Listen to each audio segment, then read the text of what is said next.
ज़िंदगी और घर के निज़ाम को चलाने, तमाम ज़िम्मेदारियों को पूरा करने, बच्चों की देखभाल, हस्बैंड और बाकी तमाम घर वालों की ज़िम्मेदारी के साथ साथ घर के तमाम कामों को करने, खाना बनाने से लेकर बर्तन धोने और कपड़े आयरन तक करने की जो बात है ना, कहने को तो बहुत आसान और सीधा सादा सा लगता है, लेकिन इनफैक्ट ये सब काम मेहनत और वक्त के साथ साथ बहुत एनर्जी भी मांगते हैं, जो किसी एक अकेले बंदे के बस के काम नहीं होते। घर छोटा हो या बड़ा, देखिए सभी के काम एक ही जैसे होते हैं, जिम्मेदारियाँ एक ही जैसे होती हैं। बच्चों को भी वक्त देना होता है और घर को भी मेंटेन रखना ज़रूरी होता है। ऐसे में 80 से 90% ख़वातीन इन तमाम कामों और जिम्मेदारियों के बर्डन से मेंटली और फिज़िकली बहुत ज़्यादा अपसेट और एग्जॉस्ट हो जाती हैं। और ऐसे में एक ही पॉइंट ज़ेर बहस जो आता है ना कि घर के काम काज के लिए और अपनी आसानी के लिए हाउस हेल्प रखनी चाहिए या नहीं, और हाउस हेल्प के फ़ायदे और नुकसानात के बारे में हम आज के व्लॉग में डिस्कशन करने जा रहे हैं। So let's begin with the video. आज के तमाम पॉइंट्स को एक्नॉलेज ज़रूर कीजिएगा।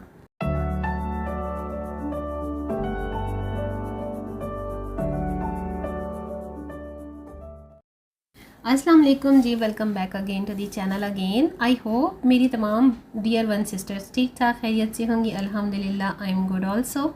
आज के व्लॉग के टॉपिक का जो सिलेक्शन मैंने किया है बहुत ही एक डियर वन सिस्टर के डिमांड पर किया है, उनकी रिक्वेस्ट पर किया, और मुझे लगता है आप सभी के लिए बहुत ही बेनिफिशियल होने वाला है।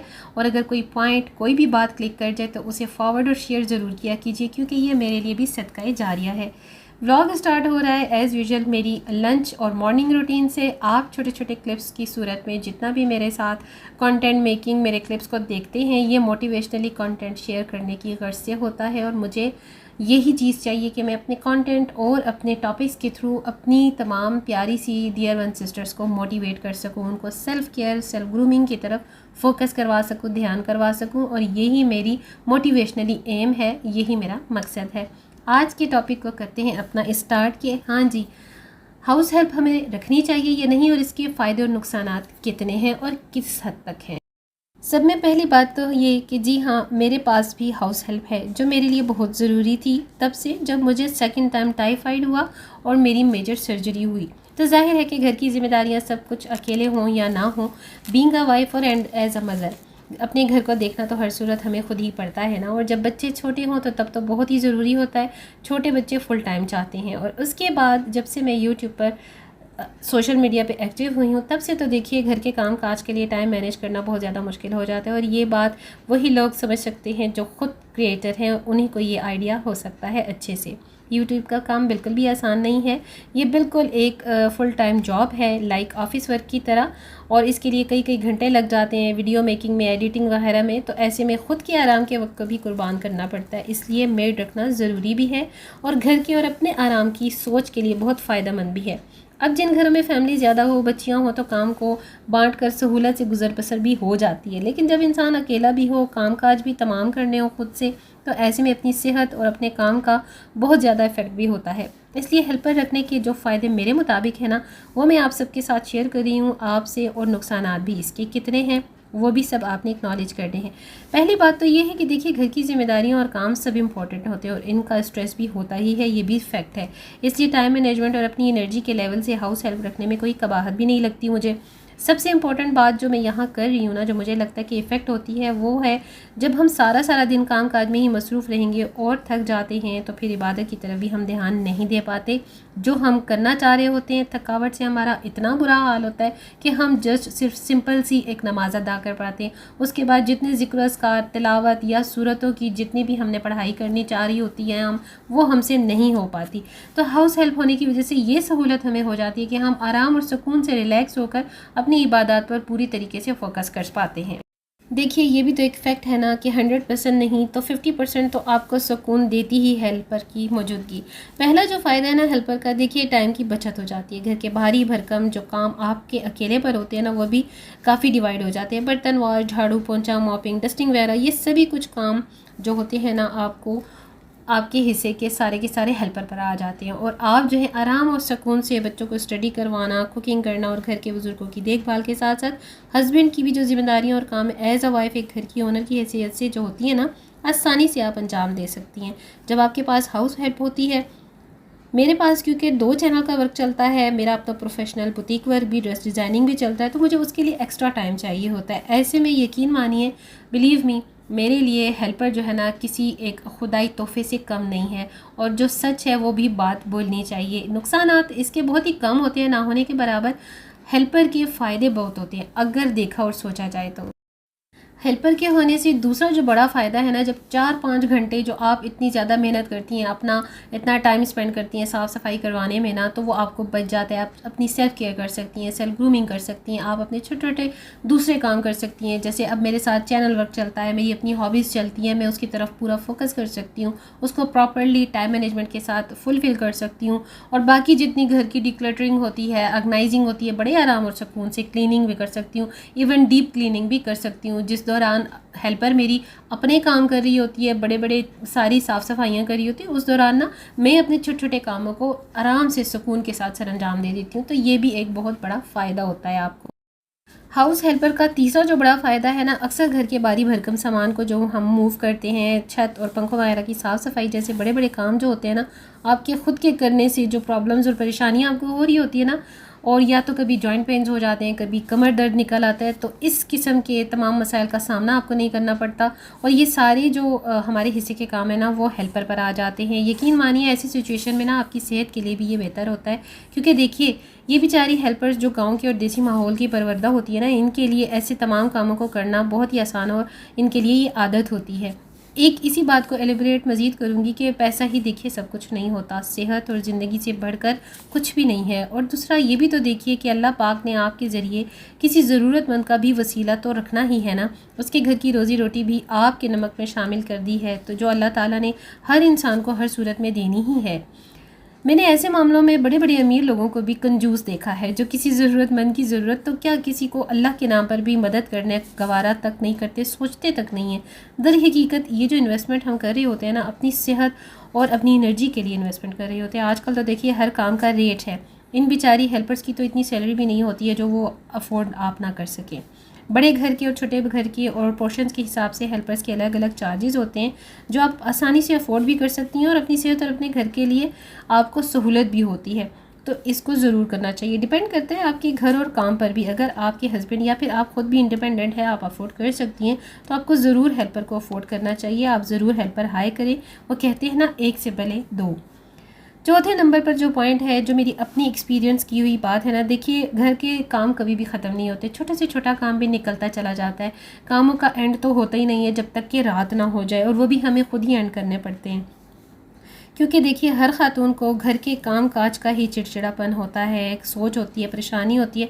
जब वो सारा सारा दिन छोटे छोटे कामों में ही डिप्रेस रहेगी, हलकान रहेगी, ख़ुद को थका देगी, तो ये जो उसके मिजाज का चिड़चिड़ापन है ना, वो अक्सर बच्चे और हस्बैंड ही शिकार होते हैं बेचारे। तो बिला वजह का गुस्सा और कामों की थकन से खातून खाना अक्सर ही हाई बीपी की पेशेंट भी हो जाती हैं। घर का माहौल भी ख़राब रहता है और सेहत पर भी ऐसे जलने कुड़ने से ख़राब ही इफ़ेक्ट होते हैं। नंबर 5 पॉइंट जो है ना, जब घर में मेहमानदारी वगैरह होती है या बहुत ज़्यादा कोई गैदरिंग का आपको अरेंजमेंट करना पड़ जाए, कहीं आपको अचानक आना जाना पड़ जाए, तो ऐसे में भी काफ़ी आसानी हो जाती है। खाने की टेबल अरेंज करने से लेकर बर्तन वॉश करने, थोड़ा सा एक्स्ट्रा काम करवाने से बहुत सुख और आराम हो जाता है हेल्पर के होने की वजह से। और ऐसे में भाई मैं तो अपनी हेल्पर को थोड़ा सा कुछ एक्स्ट्रा भी पे कर देती हूँ, क्योंकि ज़ाहिर बात है हमें अल्लाह ताला ने इनका वसीला बनाया, तो हमें भी थोड़ा सा एहसास कर लेना चाहिए। जब आपके काम आपकी हेल्पर करी होती है ना, तो आप में एक कॉन्फिडेंस भी आता है और आप अपने दूसरे प्रोडक्टिव कामों पर भी पुरसकून तरीके से फोकस कर सकती हैं, क्योंकि ऐसे में आप ख़ुद को भी टाइम दे सकती हैं, ख़ुद की ग्रूमिंग पर भी और अपनी हेल्थ पर भी फोकस कर सकती हैं, आराम से अपनी इबादत भी कर सकती हैं, कोई नई हॉबी भी तलाश कर सकती हैं। यकीन करें ख़वातीन की सेहत और सेल्फ ग्रूमिंग का जो 50% रिलेशन है ना, घर की जिम्मेदारियों और कामों के स्ट्रेस और बर्डन के कम और ज़्यादा होने पर डिपेंड करता है। चाहे कोई माने या ना माने, भाई मेरा तो ये खुद का एक्सपीरियंस है। जब मेरी हेल्पर भी काम कर रही होती है ना, तो यकीन मानिए मैं दूसरे बहुत सारे छोटे छोटे काम कर लेती हूँ, अपनी हॉबीज़ को कंप्लीट कर लेती हूँ, अपनी प्रोडक्टिविटी जितनी एक्टिविटीज़ होती हैं मेरी, मैं उनको आराम और सुकून से कर लेती हूँ, क्योंकि मुझे पता होता है मेरी हेल्पर को जिस तरह से मैंने ट्रेन किया हुआ है, वो अपने हिस्से के काम उसी तरीके से किए जा रही होती है। मैं क्योंकि ज़्यादा बिलीव मी टीवी वगैरह ड्रामों फिल्मों की कभी भी शौकीन रही, हमेशा से मैं बहुत प्रोडक्टिव एक्टिविटीज़ में इंटरेस्ट लेती रही हूँ। कुछ ना कुछ लर्न करना, कुछ ना कुछ प्रैक्टिकली किए जाना, स्टडी करना, ये सब कुछ मेरी हॉबीज़ रही हैं। मैं ऐसे ही तमाम कामों में अपना वक्त स्पेंड करती हूँ। और अब तो मेरे साथ ये जो 2 चैनल्स का वर्क है मेरे साथ, अपना ड्रेस डिज़ाइनिंग का काम है, जिससे काफ़ी कुछ मुझे सीखने को मिलता है। मैं तमाम ऐसे सोशल मीडिया पर वीडियोस दिखती हूँ। देखिए सोशल मीडिया पर तो वैसे बहुत कुछ है, मोटिवेशनली और स्किल्ड कंटेंट आप भी देखा करें। ये जो फैमिली व्लॉग्स और लेविश लाइफस्टाइल के व्लॉग्स आप देखेंगे ना, तो बस आप फिर डिप्रेशन में ही जाते चले जाएंगे। मेरे पास तो बिल्कुल भी टाइम नहीं होता कि मैं किसी का भी फर्दर एक्स्ट्रा कोई व्लॉग देख सकूं। हाँ, बस मोटिवेशनली और कुछ सीखने सिखाने वाले वीडियोस मैं ज़रूर देखती हूँ, जिनसे मैं इंस्पायर हूँ, जिनसे मुझे कुछ सीखने को मिले, जिनसे मैं कुछ लर्न कर सकूँ। आपके लिए भी ऐसा ही कंटेंट जो है ना वो इन्फॉर्मेटिव होता है। देखिए हमेशा लर्निंग और वैल्यूएबल कंटेंट देखा करिए। अपना वक्त और एनर्जीज कमतरी दिलाने वाले कंटेंट को ना देखकर आप खुद को मोटिवेशनली साइड पर रखा करिए, क्योंकि ये सब आपको सिवाय डिप्रेशन और स्ट्रेस करने के कुछ नहीं देंगे। ये सब तो हेल्पर रखने के कुछ हो गए गुड पॉइंट्स। अब करते हैं बात बैड पॉइंट्स, यानी कि कुछ फ्लॉज की, नुकसानात की, जो हैं तो बहुत ही मिनिमल्स, बड़े कम से, लेकिन हैं तो ज़रूर। जिसमें सबसे पहली बात जो आती है ना, उसकी बात ये है कि जब कोई हाउस हेल्पर अगर एक ही स्ट्रीट से आपके घर भी आती है, अगर वो आपके रिलेटिव्स के घर से आती है, आपकी किसी फ्रेंड के घर से आती है, तो ज़ाहिरी बात है इन लोगों की नेचर होती है, इनकी फितरत में होता है एक घर की बात उठा के दूसरे के घर में करना। तो आपने डे फर्स्ट पर ही उसे ये शटअप कॉल दे देनी है। वो जब वो देखेगी ना कि मेरी जो बाजी है वो मुझे पहले ही शटअप कॉल दे चुकी है। और दूसरा ये बात, जैसे आपने उसको ट्रेन किया होगा ना, आप जब उसके ज़्यादा साथ उसके फ्रेंकनेस में नहीं होंगी, बस आपने उसका काम की हद तक ही काम तक रखना है ना, तो वो फिर आपसे कोई फालतू बात नहीं करेगी। वो बस अपने काम की हद तक ही रहेगी, काम से काम रखेगी। तो आपने जैसे पहले दिन से उसे जिस बात पर शटअप कॉल दे देनी है ना, वो उसी को अंडरस्टैंड कर लेगी, वो उसी के उसूल के तहत चलती चली जाएगी। दूसरे अक्सर लोग हेल्पर्स की मौजूदगी को पर्सनल लाइफ में डिस्टर्बेंस भी समझते हैं, जो किसी हद तक ठीक भी है। 40% तो ये बात है भी। जाहिर है एक आउट ऑफ फैमिली पर्सन आपके घर के काम काज, आपकी बातें, आपकी रूटीन को देखता है, सुनता है, तो इंटरफेरेंस ही हुई है ये। एक लिमिट तक आप अपनी हेल्पर को रखें, एक तरीके से एक लाइन तक उसकी एक्टिविटीज़ को आप लिमिटेड रखें। उसको उसकी लाइन से आगे आने की बिल्कुल भी परमिशन आप ना दें। अच्छा, जब ऐसे में आप अपनी हेल्पर को ना एक लाइन और उसकी एक लिमिट समझा देंगी ना, तो वो उसकी रूटीन बनती चली जाएगी। कुछ चीज़ें और कुछ बातें ना आपको खुद से ट्रेनिंग के दौरान अपनी हेल्पर को समझानी और सिखानी होती है, और मुझे लगता है हमें ही सिखानी और समझानी होती हैं, क्योंकि देखिए हर एक का अपना एक तरीका होता है। मेरा अपना एक अलग तरीका है, दूसरे घर वाली खातून का अपना एक तरीका है, जो कि नेचुरल बात है। फिर अच्छा जी, काफ़ी सारे लोग समझते हैं कि ये एक इजाफी खर्चा उनके सर पर आ गया है, स्पेशली उन लोगों के लिए जिनकी इनकम कम होती है, लिमिटेड होती है। लेकिन अगर आपको कोई ऐसा इशू नहीं है, तो फिर अगर आप वेल ऑफ भी हैं और माशाल्लाह से प्रॉस्पेरस भी फैमिली से आपका ताल्लुक़ है, तो फिर आपके लिए ये कोई इशू नहीं हो सकता। अच्छा, फिर अगर आप कम्प्लीटली हेल्पर पर ही डिपेंड करने लगती है ना, तो फिर जब हेल्पर नहीं आएगी कुछ दिन या तो वो फिर चली जाएगी, तो फिर बहुत प्रॉब्लम होगी आपके लिए हर छोटे छोटे काम के लिए। इसलिए ख़ुद को भी एक्टिव रखा करिए, ख़ुद को भी काम की आदत में रखा करिए। बस 100% हेल्पर पर इंडिपेंडेंट नहीं होना चाहिए, अपने भी हाथ पाँव हिलाते रहना चाहिए। ये भी सच है कि अगर आप सारे ही काम हेल्पर पर छोड़ बैठेंगी ना, तो भी आपकी हेल्थ इफेक्ट करेगी। बैठे बिठाए तो आपका वज़न ही गेन होता जाएगा, सुस्त होती जाएंगी, एक्टिव नहीं रहेंगी। इसलिए अपनी सेहत को भी आपने देखना है और अपने घर वालों की भी आपने खुद ही देखना है। अक्सर घर में हेल्पर की मौजूदगी से घर में चीज़ों के गुम हो जाने का खदशा और वसवसा भी लगा रहता है, जो है तो जेन्युइन और मुसलसल ज़हनी दबाव का बायस भी अलग है। लेकिन उसके लिए टेंशन नहीं लेनी, बस आपने किसी भी हेल्पर पर ट्रस्ट नहीं करना। हमेशा खुद ड्यूटी दें, अपनी मौजूदगी में बुलाएं और अपनी मौजूदगी में ही उसे फारिग करें।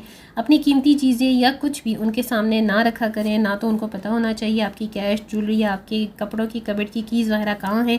ये सब आपकी अपनी ज़ेर निगरानी और अपने हैंड में होना चाहिए। ज़्यादा फ्रैंक ना होने दें किसी भी हेल्पर को। जहाँ तक हो सके अपने काम अपने आप को करने की खुद से आदत डालें, यही आप सबके लिए बेनिफिशियल भी।